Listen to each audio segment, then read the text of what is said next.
भारत चीन के बीच हुए विवाद में मध्य प्रदेश के रीचा का भी एक लाल शहीद हो गया है। रीवा जिले के मनगांव थाना क्षेत्र अंतर्गत ग्राम फरेदा गांव के रहने वाले शहीद दीपक सिंह गहरवार की 8 माह पहले ही नवंबर 2019 में शादी हुई थी। दीपक शादी के बाद पत्नी को घर छोड़कर अपनी तैनाती के लिए रवाना हो गए थे। वह अंतिम बार मार्च में होली मनाने अपने घर आए थे। 15 दिन पहले दीपक ने घर पर फोन करके पत्नी से कहा था कि घर वापसी के समय वे उसके लिए कश्मीरी शाल एवं कुछ गहने लेकर आएंगे, लेकिन अब वे तिरंगे में लिपट कर घर वापस आएंगे। दीपक 21 साल के थे। महज 26 साल के कुंदन पिछले 2 सप्ताह से लद्दाख रेंज के गलवान घाटी में तैनात थे। सोमवार की रात चीनी सैनिकों से हुई झड़प में उनकी मौत हो गई। साल 2011 में वो भारतीय सेना में शामिल हुए थे। 15 दिन पहले पिता बनने थे कुंदन ओझा की पत्नी नेहा ने पिछले 1 जून को बेटी को जन्म दिया है। यह बच्ची इस दंपत्ति की पहली संतान है। अभी उसका नामकरण भी नहीं हुआ है। कुंदन उसे देखने घर आते, इससे पहले ही वे सरहद पर मारे गए। यह नवजात बच्ची अब कभी अपने पिता से नहीं मिल पाएगी। नेहा और कुंदन की शादी सिर्फ 2 साल पहले हुई थी। लॉकडाउन नहीं हुआ होता तो कुंदन अपने गांव आ गए होते। उनकी मां भवानी देवी ने बताया कि पत्नी के गर्भवती होने के कारण उनकी छुट्टी 10 मई से तय थी, लेकिन लॉकडाउन के कारण कैंसिल कर दी गई। तब से वो वहीं पर थे। इस बीच 1 जून को बेटी होने पर कुंदन ने अपनी मां से अंतिम बार बात की थी। उसके बाद वे गलवान घाटी में प्रतिनियुक्त कर दिए गए थे। वहां नेटवर्क नहीं होने के कारण उन्होंने पिछले 15 दिनों से अपना फोन बंद कर रखा था। वह फोन अभी भी बंद है। बॉर्डर पर सेना का मूवमेंट बढ़ा। लद्दाख इलाके में सभी यूनिट की वापसी पर रोक। आसपास के गांव खाली कराए। 15 जून की घटना के बाद सेना ने लेह और बाकी सरहदों पर अपना मूवमेंट बढ़ा दिया है। इसके साथ ही लद्दाख से जो भी यूनिट्स पीस स्टेशन लौटने वाली थीं, उन्हें वहीं रुकने को कहा है। सेना ने लद्दाख के आसपास के इलाकों में तैनात अपनी यूनिट्स को लेह में कभी भी मूव करने के लिए तैयार रहने के आदेश दिए हैं। खास तौर पर कश्मीर और जम्मू में मौजूदा यूनिट्स को किसी भी वक्त ले जाने के ऑर्डर दिए जा सकते हैं। लद्दाख में सीमा से सटे गांव खाली कराने की तैयारी शुरू हो गई है। सीमा से सटे इलाकों में मोबाइल फोन बंद कर दिए हैं। यहां तक कि सेना के लैंडलाइन फोन भी बंद कर दिए गए हैं। सिर्फ ऑपरेशन से जुड़े फोन ही काम कर रहे हैं। उन पर भी इनकमिंग फोन कॉल्स बंद है। इस बीच सेना ने अपने ऑफिसर और जवानों की छुट्टियां कैंसिल कर दी हैं। साहित्य के क्षेत्र में डॉक्टर शरद सिंह एक जाना पहचाना नाम है। साहित्य जगत में सुश्री शरद सिंह को अनेक मंचों से सम्मानित किया जा चुका है। उन्हें अनेक पुरस्कार भी मिल चुके हैं, लेकिन वे तब भी चर्चा में रहती हैं और शायद ज्यादा चर्चा में रहती हैं जब किसी तात्कालिक विषय पर अपनी कलम चलाती हैं। ऐसे ही एक मसले को लेकर सोशल मीडिया में डॉक्टर शरद सिंह को जो समर्थन मिल रहा है, उस पर प्रस्तुत है वरिष्ठ पत्रकार साथी राघवेंद्र दुबे की यह रिपोर्ट। यह मामला है मध्य प्रदेश सरकार के मंत्री गोविंद सिंह राजपूत के एक राजनैतिक आयोजन का, जिसमें सोशल डिस्टेंसिंग की जमकर धज्जियां उड़ाई गईं। जिला प्रशासन और पुलिस ने जिस तरह से अन्य मामलों में अपराध पंजीबद्ध किए थे, वैसा मंत्री गोविंद सिंह राजपूत के मामले में नहीं किया। कांग्रेस ने बाकायदा प्रदर्शन कर गोविंद्र पर मामला दर्ज करने की मांग उठाई, लेकिन उस पर भी प्रशासन खामोश रहा। प्रशासन और पुलिस के भेदभाव, मनमानी, कानून की अनदेखी और आरोपी के पक्ष में खड़ा दिखना। साहित्यकार डॉक्टर शरद सिंह को यह सब रास नहीं आया। कोई दूसरा साहित्यकार होता तो वे कतई इस झमेले में नहीं पड़ता, मगर डॉक्टर शरद सिंह ने इस विषय पर लिखा और प्रख्यात व्यंग्यकार हरिशंकर परसाई और शरद जोशी जैसी निडरता से लिखा। डॉक्टर शरद सिंह की यही खासियत उन्हें और लेखकों से आगे खड़ा कर देती है। दैनिक जागरण में शीर्षक उपचुनाव के जोश में होश खोना जनता के लिए भारी न पड़ जाए में डॉक्टर शरद सिंह ने लिखा है, कोरोना संक्रमण से बचने जहां केंद्रीय स्तर पर वर्चुअल रैलियां निकाली जा रही हैं, वहीं सागर जिले में भीड़ जोड़ आयोजन हो गया। सार्वजनिक आयोजन प्रशासन की अनुमति लेकर होते हैं, फिर कोरोना संक्रमण काल में प्रशासन ऐसी गंभीर चूक कैसे होने दे रहा है, क्योंकि कोरोना संक्रमण काल में यह अति संवेदनशील मुद्दा है। डॉक्टर शरद सिंह ने अपने लेख में स्थानीय कांग्रेस नेताओं के इस तर्क को कोट किया कि कोरोना पर केंद्र की गाइडलाइन का पालन करते हुए भगवान महावीर जयंती मनाने वालों पर प्रकरण दर्ज किया गया। बंडा में जैन मुनि श्री के दर्शन करने पहुंचे लोगों पर मुकदमा दर्ज कर दिया गया।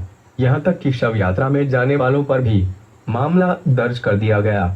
लेकिन राहतगढ़ सहित अन्य स्थानों पर भाजपा बिना अनुमति के राजनीतिक आयोजन कर शासन की गाइडलाइन की सरेआम धज्जियां उड़ा रही है, जिसे प्रशासन द्वारा खुली छूट दी गई है। डॉक्टर शरद सिंह ने लिखा है कि भले ही कांग्रेस नेताओं का यह आरोप राजनीति से प्रेरित हो, लेकिन ध्यान देने योग्य है, आखिर मामला जानलेवा कोरोना वायरस के संक्रमण से जुड़ा हुआ है। इस समय कोई भी जोखिम उचित नहीं ठहराया जा सकता। सभी दलों के नेताओं को अपनी जिम्मेदारी का ध्यान रखते हुए आपदा नियमों का गंभीरता से पालन करना चाहिए। भावी चुनाव के जोश में होश खोना जनता के लिए भारी पड़ सकता है। इस समय संयम ही सबसे बड़ा शस्त्र है, जिससे कोरोना को हराया जा सकता है। डॉक्टर शरद सिंह के इस लेख पर सोशल मीडिया में जमकर समर्थन मिल रहा है। इस पोस्ट पर काफी संख्या में लाइक और कमेंट दर्ज हो रहे हैं।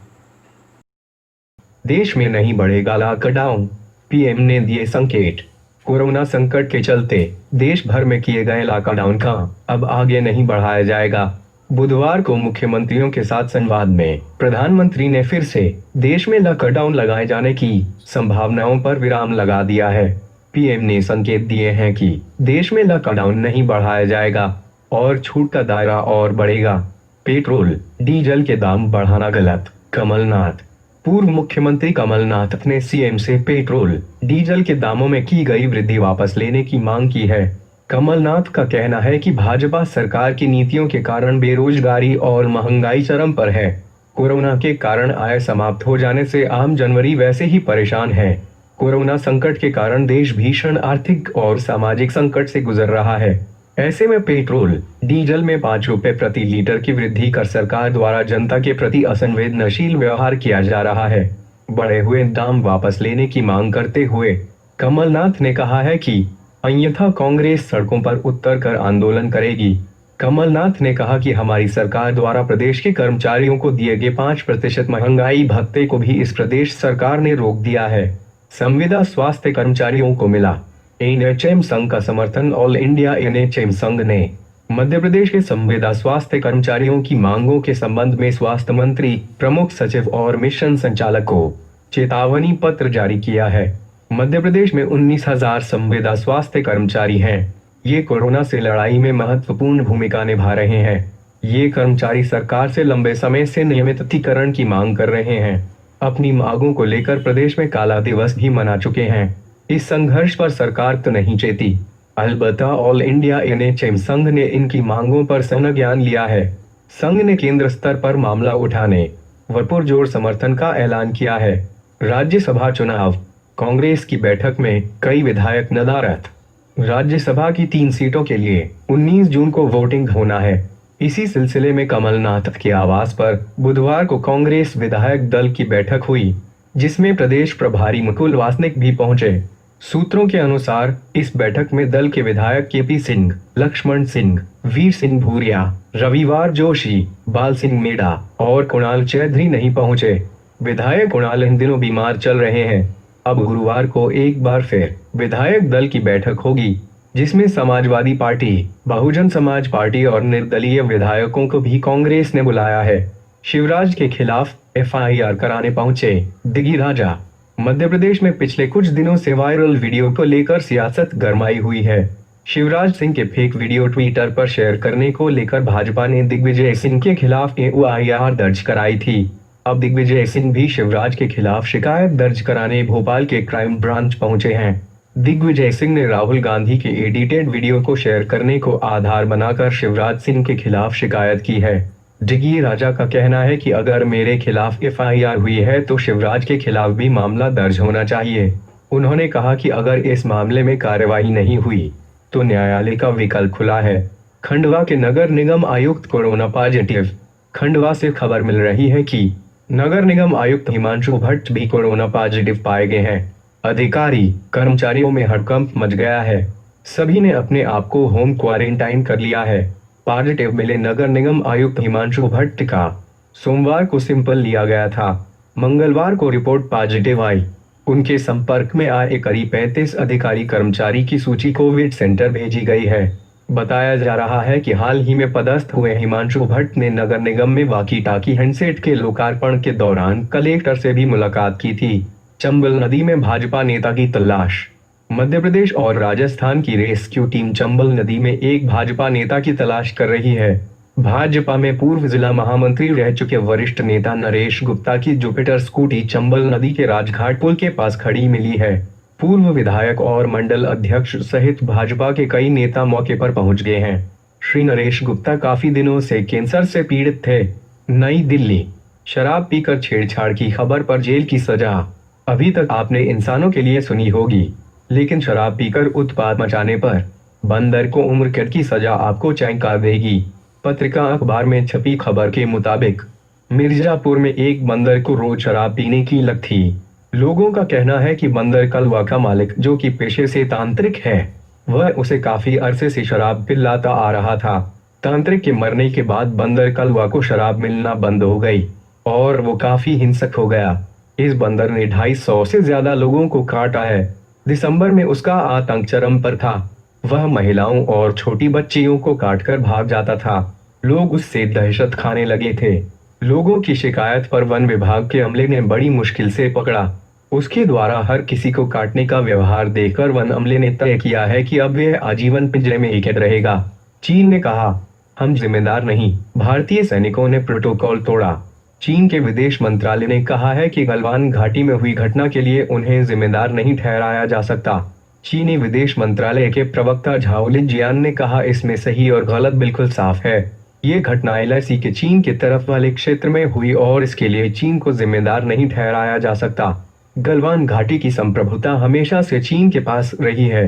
भारतीय सैनिकों ने बॉर्डर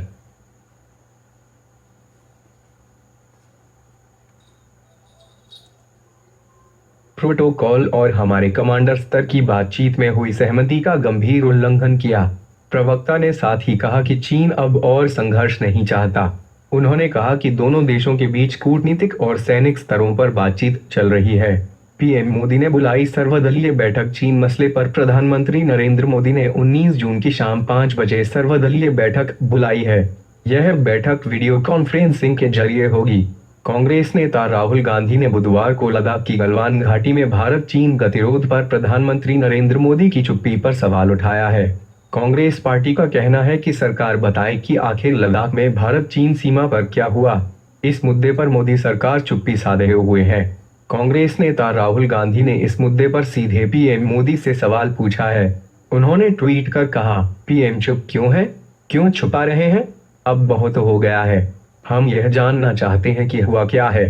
चीन ने हमारे सैनिकों को मारने की हिम्मत कैसे की?